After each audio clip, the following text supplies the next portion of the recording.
And we end up walking in the Spirit. And it's no longer just a pursuit, but it's a performance of Him and you intertwined. It's God working in you, both the will and the do of His good pleasure, and you letting Him do the work and yielding yourself to Him. And what happens? We become spiritual, and then we can discern all things. The Spirit searches all things, yea, the deep things of God. Now, do you want to be a spiritual man? Or are you just happy being carnal? Carnal. Paul said, I am carnal, sold under sin. He said, I've got a battle. And that battle is a continuous battle.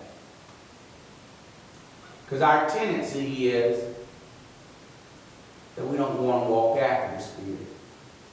And you'll never walk in the Spirit and not fulfill the lust of the flesh if you refuse to walk after the Spirit. Keep pursuing the Spirit. It's not just walking after the Spirit, because after a while you start seeing victory in an area because you're walking in the Spirit.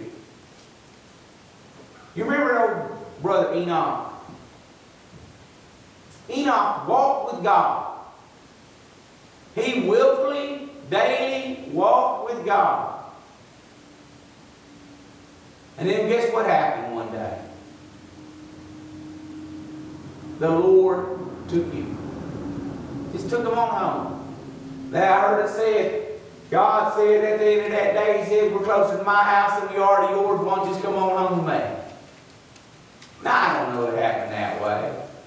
But I'm trying to tell you, he could not be found, for the Lord took him. He just went on home with God. He went from walking with God to God and Him being so much in communion that He was now walking in the Spirit. He wasn't walking after the Spirit anymore. He was walking in the Spirit. It can happen. Don't give up. But you have to pursue it.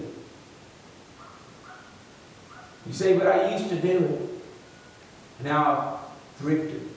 Can I say it can happen again? You can walk in the Spirit and not fulfill the lust of the flesh. I can walk in the Spirit and not fulfill the lust of the flesh. But I've got to be willing. You must be willing. Are you willing to walk after the Spirit so that you can walk in the Spirit?